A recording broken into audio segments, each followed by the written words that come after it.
and capture. Alright, if you're tuning in late, don't blame yourself. Because obviously, this is a Tuesday. And generally, us professionals, when we come back from vacation or being in the hospital or being fired or whatever, be it your Lettermans, your Colberts, your Conans, we generally come back on Monday, but this is Tuesday, and what can I say? I have a doctor's note. I got a tooth and an inkwell to prove it that the doctor's note's real. But yeah, I am back, feeling great. Everybody's back. The stock market is back, green all over the board. I mean, there's a little bit red. Bank of America had trouble today. Disney was kind of between red and green all day, you know, kind of like Christmas. A little bit. It looked like Christmas anyways, you know. It wasn't as green as a Douglas fir. You know, they had a little bit of the red in there. And, you know, just kind of real kind of, you know, life and death battle, as Disney movies always are. You know, it's just kind of realistic. Kind of like the Bible. You might be saying out there, no, the Bible's not realistic. Sure it is. It's real, just like a Disney movie. I mean, you know, Disney movie, you know, take the story of Pinocchio. You know, it just break your heart. It'll make you scared, just like the Bible. I mean, it's all peaches and cream in the beginning. You know, the Garden of Eden. You got Adam. You've got Eve. You've got Lilith. Is this thing going? Oh, there we go. And Eve and Lilith would be your peaches and cream, I guess. And Adam, I don't know. Who's to say? But, yeah, you know, it's just, you know, just like, you know, Disney movie, you know, it starts out just, you know, wonderful, just like the Bible did, you know, just fantastic. And then halfway through, you know, they're nailing somebody to the cross. I mean, you're crying so hard, you know, you just can't figure anything out. But then everything kind of turns out all right, you know. The good perseveres, you know, whether it be Pinocchio or Jesus.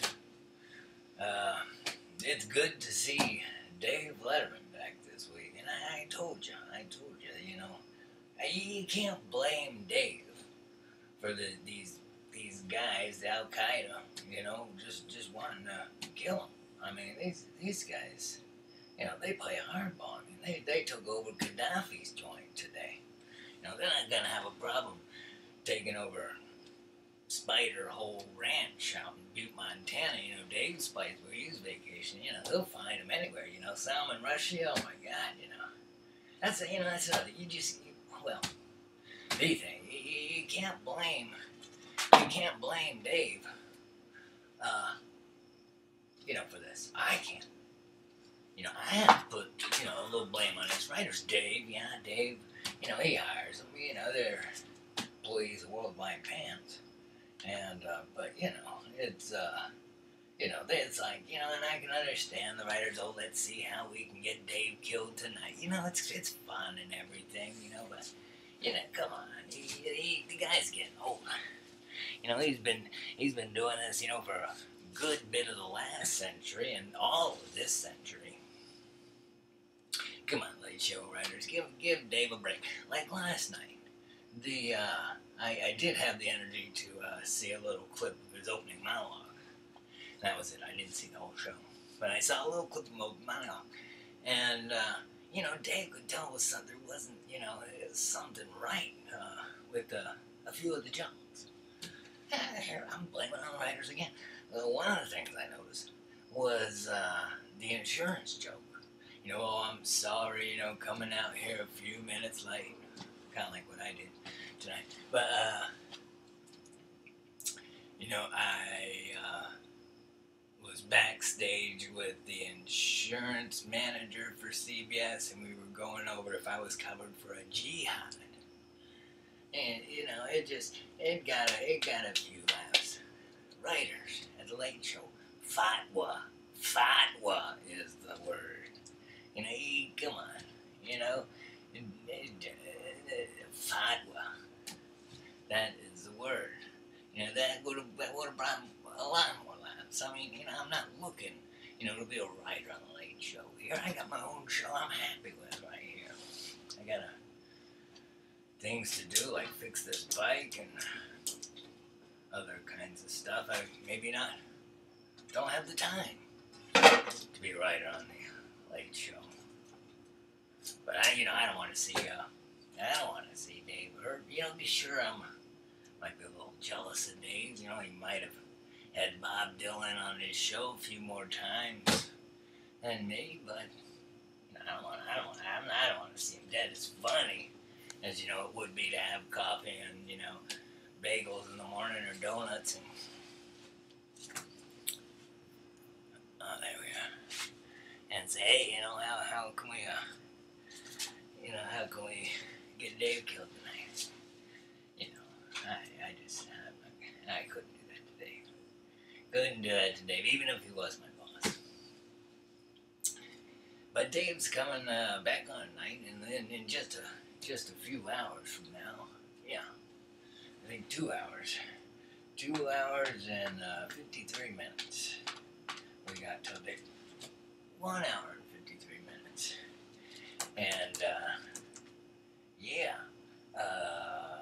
So it's gonna be good. I saw a little clip of tonight's show. It's Drummers Week, which is fantastic. I mean, I go out in the hospital, and it's Drummers Week. When I left, I come back and it's Drummers Week again.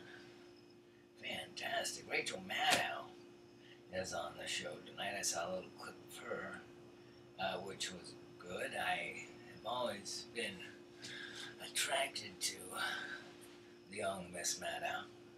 We nearly have the same birthday, except she was born April Fool's. I wasn't. Nope, I'm no April Fool. March. Alright. But, yeah, so I will catch that in a little bit. Like I said, it's Drummers Week, which I really love. Dave, welcome back. You'd make Johnny Carson proud. Because, as all of you know out there, Johnny Carson was a drummer himself. And Dave is too. Have you ever noticed that, the double eraser pencil he's got? Hits the camera instead of the cymbal. That's genius. And you know another one of Dave's genius moves, which he didn't do last night, and I think it's when he goes like this. He'll tell a joke and then he'll go. He didn't do that last night. You know why? I think he did. Is Dave looking for a gun? When he's checking his pocket? No. Writers at the Late Show. He's hitting his pocket like, I got more jokes where that came from. But Late Show Writers, come on, give fatwa. Let's up the game there a little bit.